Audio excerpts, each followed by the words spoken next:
오늘 우리에게 주신 하나님 말씀 사무엘하 23장 1절에서 12절까지 한 절씩 받들어서 읽겠습니다. 이는 다윗의 마지막 말이라. 이새의 아들 다윗이 말하며 높이 세워진 자, 야곱의 하나님께로부터 기름 부음 받은 자, 이스라엘의 노래 잘하는 자가 말하노라. 여호와의 영이 나를 통하여 말씀하심이에요. 그의 말씀이 내 혀에 있도다.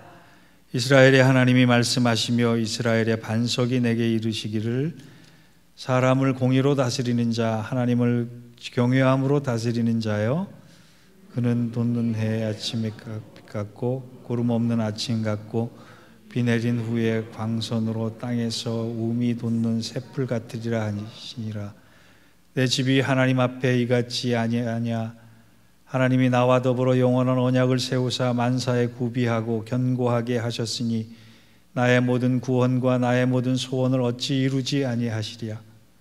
그러나 사악한 자는 다 내버려질 가시나무 같으니 이는 손으로 잡을 수 없음이로다.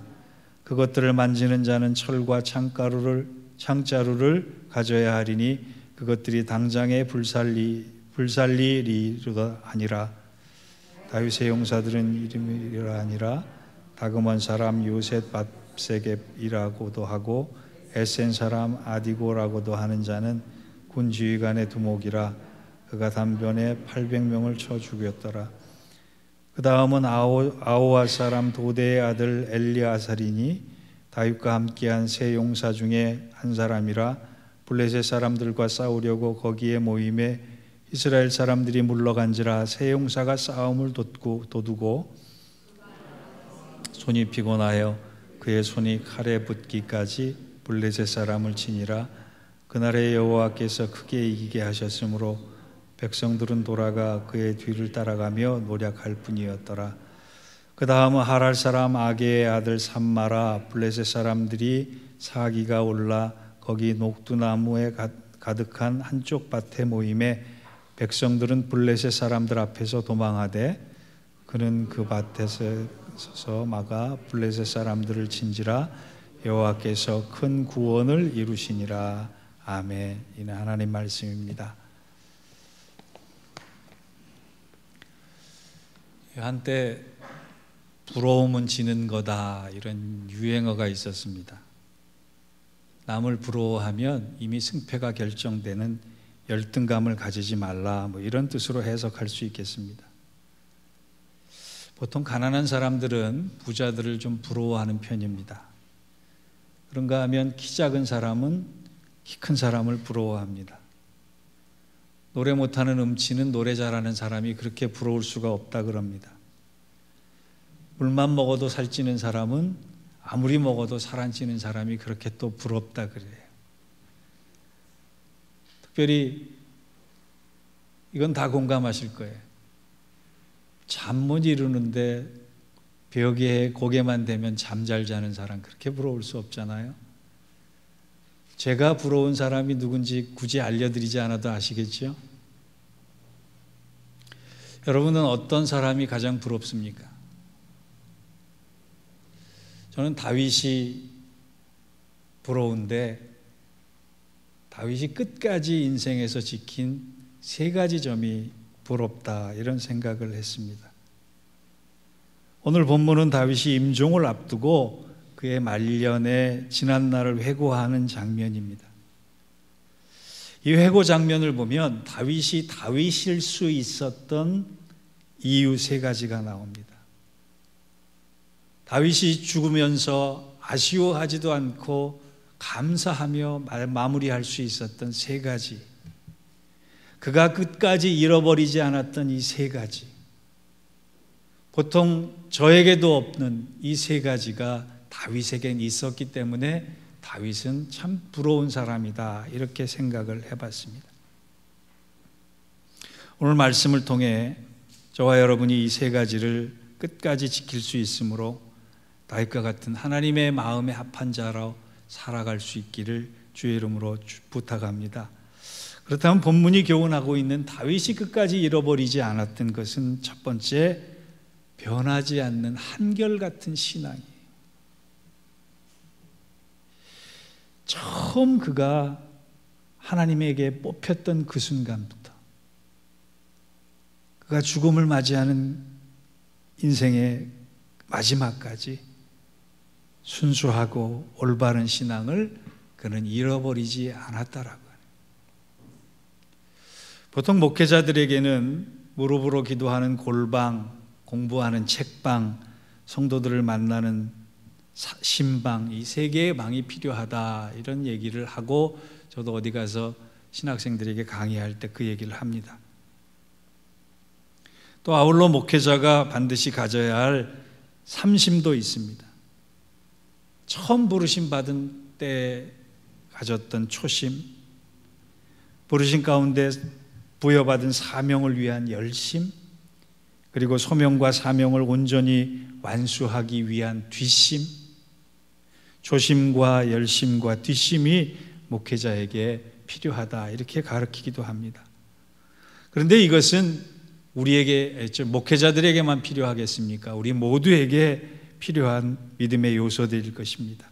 그런데 다윗을 보면 이 초심과 열심과 뒷심을 아주 잘 지킨 사람. 1절을 한번 볼까요? 이는 다윗의 마지막 말이라 이새의 아들 다윗이 말하며 높이 세워진 자 야곱의 하나님께로부터 기름 부음 받은 자 이스라엘의 노래 잘하는 자가 말하노라. 자, 다윗의 마지막 말이라고 하는 그 단어에 바로 연결된 단어가 뭐가 나옵니까? 이새의 아들이.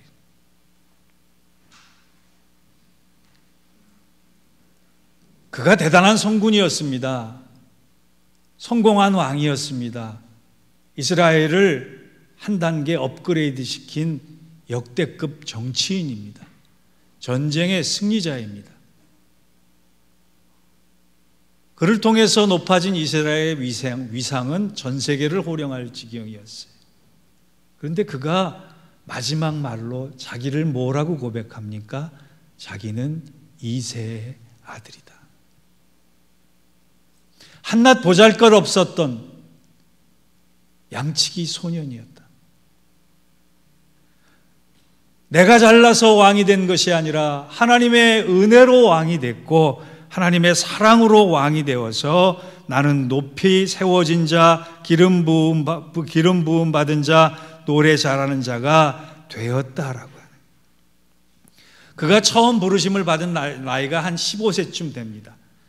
그리고 훈련받고 연단받아서 30살쯤 왕이 됩니다. 그리고 40년 동안 통치를 했으니까 그가 지금 70세 정도의 나이에서 고백하는 내용이에요. 여러분, 긴 세월이 흘렀습니다. 아주 오래된 세월이 흘렀습니다. 그런데 그가 기억하고 있었던 것은 위대한 왕의 자리가 아니라 하나님께서 연약하고 보잘것없고 초라하게 나를 부르신 그 이새의 아들, 막둥이 아들, 막내 아들 학가톤 그 자리였다. 그는 평생 초심을 잃지 않았던 거예요. 여러분, 우리가 예수 믿으면서 실수하는 것 중에 하나가요, 하나님의 은혜를 한없이 사모하다가 금방 우리의 신앙이 바뀝니다. 열심은 있는데, 뒷심은 있는데 초심 잃어버린 그리스도인들이 얼마나 많은지 몰라요.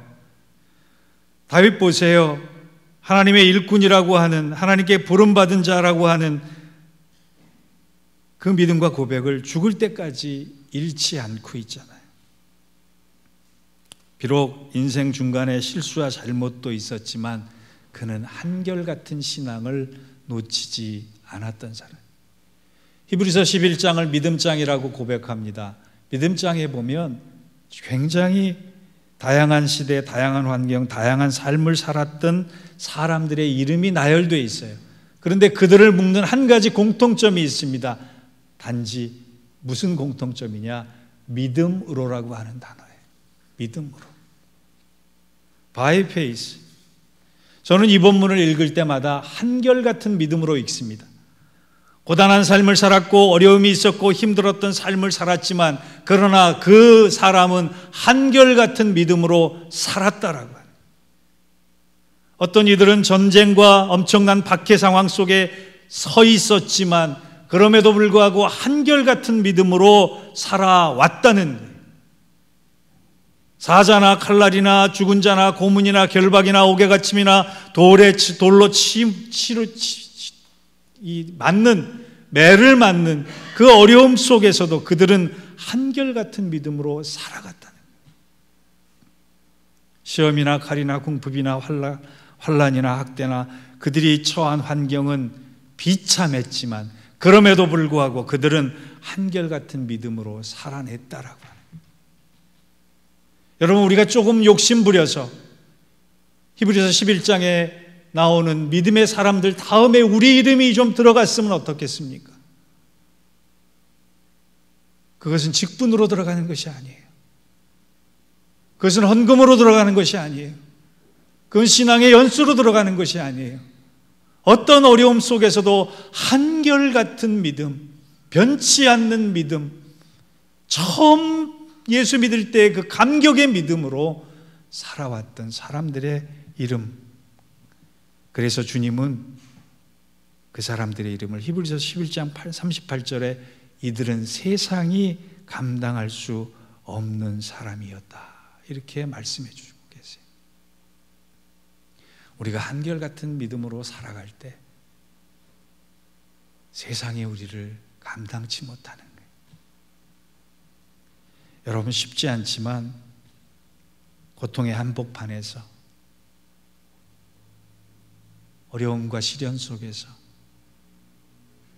그럼에도 불구하고 나는 하나님을 신뢰합니다, 이렇게 손들 수 있는 저와 여러분 되시기를 주의 이름으로 축원합니다. 이것이 신앙의 실력이에요. 두 번째, 다윗이 잃어버리지 않았던 것은요, 헌신된 동역자들과의 사랑과 신뢰의 관계였어요. 그는 사람을 잃어버리지 않았어요. 그의 주위에는 그를 따르던 사람들이 다윗을 배반하지 않았어요. 여러분, 가장 큰 재산이요, 사람이라는 재산입니다. 사람은 3번 죽는다 그래요. 심장이 멎을 때 죽고, 흙 속에 매장될 때 죽고, 그리고 마지막으로 사람의 기억에서 잊혀질 때 마지막 죽음을 맞이한다, 이런 얘기가 있습니다. 그런데요, 누구든 죽을 수 있잖아요. 내 심장이 멈춰질 때 누군가 내 손을 따뜻하게 잡아줄 사랑하는 사람이 옆에 있다면 그는 행복한 인생을 산 사람입니다. 흙으로 매장되는 장례식을 치를 때 그의 죽음이 안타까워서 그의 생전의 모습을 기억해주며 눈물 흘리는 사람들이 많을 때 그는 성공한 인생이라 얘기할 수 있습니다. 그리고 마지막 내 무덤 홀로 찾아와 말없이 울어주는 누군가가 여러 사람 있을 때 그는 존귀한 인생을 살았다, 이렇게 얘기할 수 있습니다. 말씀을 준비하면서 나의 장례식에는 누가 올까? 나의 무덤에는 누가 와서 울어줄까? 그랬더니 우리 교우들밖에 생각이 안 나더라고요. 다윗을 한번 보세요. 역사상 최고의 왕으로 손꼽히던 사람이었는데 그가 최고의 왕이 될 수 있는 비결은 여러 가지가 있었습니다. 그의 신앙도 대단한 것이었어요. 그러나 이스라엘 역대 왕 중에 신앙으로 따지면 다윗 못지않은 사람들 여럿 있습니다. 죽음까지도 연장받은 히스기야도 대단한 신앙이었고, 그 우상이 난무했던 시대에 종교개혁을 일으켰던 요시야 왕도 대단한 사람이었고요, 일천번제를 드릴 수 있었던 솔로몬의 믿음도 대단한 것이었습니다. 믿음으로 따지자면 다윗보다 견주어서 크게 차이 나지 않을 거예요. 지혜적인 측면에서 따지면 아들 솔로몬이 훨씬 더 전략이 뛰어나고 지혜가 탁월했던 사람입니다. 그런가 하면 내란을 평정했던 오므리 왕의 계획이나 전쟁을 위해 지하 터널을 뚫었던 히스기야를 봐도 지혜와 명철로 봐서는 다윗 왕이 그들보다 월등했다. 그래서 그가 최고의 왕이 됐다. 이렇게 얘기할 수 없습니다. 외모하면 다윗이 외모가 잘났다라고 하는 얘기는 별로 없어요. 지난주에 살펴봤던 압살롬은 외모로 온 이스라엘이 인정했던 외모 아닙니까? 그럼에도 불구하고 다윗이 이스라엘 전 역사에 가장 뛰어나고 위대한 왕으로 손꼽힐 수 있었던 이유는 다른 왕과의 차이는 극명하게 어디에서 드러나느냐? 헌신된 동역자들의 수에 따라 달라지는. 다윗 주위에는요, 헌신된 동역자들이 여럿 있었습니다. 그런데 다른 왕들은 그런 동역자들이 많이 없었어요. 오늘 본문의 8절에서 17절까지를 보면 다윗의 세 용사에 대해서 기록이 나옵니다. 그들의 이름은 요셉, 바세벳, 엘르아살, 삼마라고 하는 사람. 이들은요, 다윗을 위해 목숨까지도 바칠 준비가 돼 있었던 사람이에요. 우리가 읽지 않았지만 15절에서 17절을 보면 이들이 어떤 사람으로 어떻게 충성했는지가 나옵니다. 그들은 다윗이 고향 우물물을 그리워하자 그 갈증을 풀어주기 위해 블레셋 요새가 되어버린 베들레헴까지 들어가서 목숨 걸고 다윗에게 물을 떠다 준 사람. 그런가 하면 18절에서 39절을 보면 이 세 명의 용사 외에도 다윗에게 목숨을 다해 충성한 용사들이 37명이나 더 있었다라고 기록되어 있어요. 여러분, 굳이 어떤 직위로 성공하지 않아도요, 나를 위해 목숨을 바쳐줄 사람이 40명쯤이나 있었다 그러면 그는 성공한 인생 아닙니까?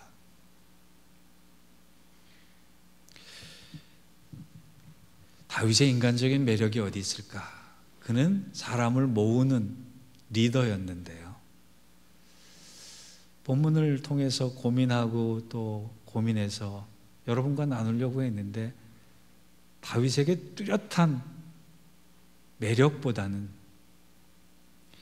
다윗 주위에 사람들이 모아지는 이유가 다윗을 보면 하나님 진짜 사랑하는 사람이구나 라고 하는 생각이 들었을 것 같아요. 다윗이 돈을 뿌렸다는 얘기가 없습니다. 다윗이 많은 사람에게 혜택을 나눠줬다는 이야기가 없습니다. 다윗이 다른 매력에 의해서 사람들을 끌었다라고 하는 단어도 없습니다. 그런데 성경 전체의 다윗의 스토리를 보면 당대에 다윗만큼 하나님을 사랑한 사람이 없었다는 거예요. 그 모습을 보고 저런 고난과 억울함 속에서도 하나님을 변치 않고 믿는 그 뜨거운 하나님에 대한 사랑, 저 사람이 진짜 믿음의 사람이구나. 그래서 다윗을 좋아하게 됐고 다윗에게 목숨까지 바치는 용사들이 나왔다라고 하는 거예요. 여러분, 한 가지 기도 제목을 가지세요. 하나님, 제 주위에 내 인생을 같이 할 믿음의 동역자들이 많아지기를 원합니다. 나 또한 그런 동역자가 누군가에게 되겠습니다. 부부간에도 그런 동역자가 되세요. 교우들 간에도 그런 동역자가 되세요. 그 사람을 보면 하나님 생각이 나는 사람이 되십시오. 그리고 누군가의 기도 제목을 받으면 내 기도 제목처럼 신실하게 눈물 흘리며 응답될 때까지 기도해 줄 수 있는 사람이 되십시오. 어려움에 빠졌다면 누군가의 얘기를 듣고 그 사람을 향해 위로와 격려의 손을 내밀어주는 동역자가 되십시오. 비록 내가 손해와 희생을 볼지라도 그것까지 감수하며 하나님 사랑을 전할 수 있다면 나는 성공한 신앙인이다 생각하시고 훌륭한 동역자가 되기 위한 기도 제목을 가지시기를 바랍니다. 그래서 우리 신실한 동역자들이 많은 우리 교회가 되어서 하나님께서 우리 이 동역의 관계를 통해 더 아름답고 복된 일들을 우리 교회를 통해 많이 이루어 나가시기를 주의 이름으로 축원합니다. 마지막으로 다윗이 끝까지 잃어버리지 않았던 것은 은혜예요. 어떤 은혜? 하나님의 은혜. 12절을 보겠습니다. 그는 그의 밭 가운데 서서 막아 블레셋 사람들을 친지라 여호와께서 큰 구원을 이루시니라. 다윗의 마지막 인생의 마지막 단어가 여호와께서 큰 구원을 이루셨다.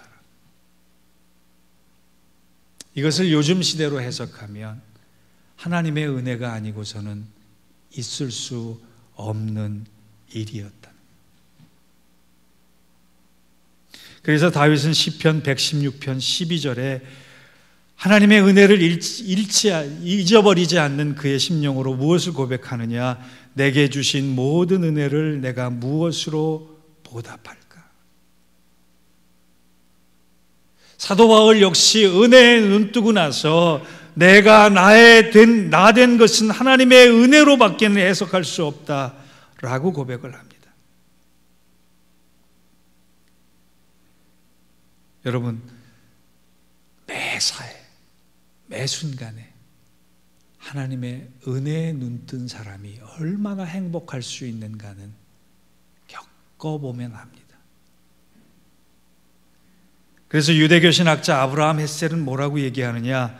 그리스도인에게 당연하게 여기는 것처럼 영적으로 위험한 일은 없다라고. 오늘 아침에 내가 이 자리에 나와 있는 것도, 내일 내가 살아갈 수 있는 것도, 내가 오늘 건강하게 잠자리에 들 수 있는 것도 하나님의 은혜가 아니고서는 이루어질 수 없다라고 하는 것, 그것이 감사될 때 그 은혜가 복으로 다가오는 겁니다. 여러분, 저와 여러분이 하나님께 말로 다 할 수 없는 은혜 받은 사람들이에요. 특별히 사순절 기간에 우리가 받은 은혜를 날마다 기억하고 곰곰이 생각할 수 있는 저와 여러분들 되시기 바랍니다. 저도 설교 준비하면서 제가 받은 은혜에 대해서 어떤 것들이 있을까 적어 내려가기 시작했는데 나중에는 팔이 아프겠다 싶을 정도로 많이 있었습니다. 그런데 기억하지 못하고 깨닫지 못하는 은혜까지 센다면 찬송가 가사처럼 하늘을 두루마리 삼고 바다를 먹물 삼아도 다 기록할 수 없을 것입니다. 저와 여러분의 언어가 은혜를 아는 사람들의 고백이 되기를 원합니다. 은혜에 눈뜬 사람들의 찬양이 되기를 원합니다. 은혜를 감사로 바꿀 수 있는 귀한 신앙인의 모습이 되기를 축원합니다. 오늘 그리스도인으로서 평생 잃지 않는 세 가지를 말씀드렸습니다. 언제 어디서나 한결같은 신앙을 잃어버리지 말자. 신실한 동역자를 잃어버리지 말고 나 또한 동역자가 되자. 내 삶의 전반에 흐르는 하나님의 은혜를 잊어버리지 말자. 그럴 때 우리는 다윗처럼 행복하고 감사한 인생을 마지막에 고백할 수 있지 않을까 생각합니다. 이 은혜와 축복이 우리 모두에게 함께 하시기를 주의 이름으로 축원합니다. 기도하겠습니다. 하나님, 은혜 아닌 것이 없음을 고백하며 그 은혜 아닌 것이 없다라고 고백하는 사람들이 함께 모여 서로 위로하고 격려하며 변하지 않는 시대, 변하지 않는 신앙으로 이 시대를 새롭게 하는 우리 모두가 되게 하시고, 우리를 볼 때마다 하나님 생각난다, 주님 생각난다, 그렇게 이야기 들을 수 있는 신실하고 복된 신앙인으로 살아가게 축복하여 주옵소서. 예수님의 이름으로 기도하옵나이다. 아멘.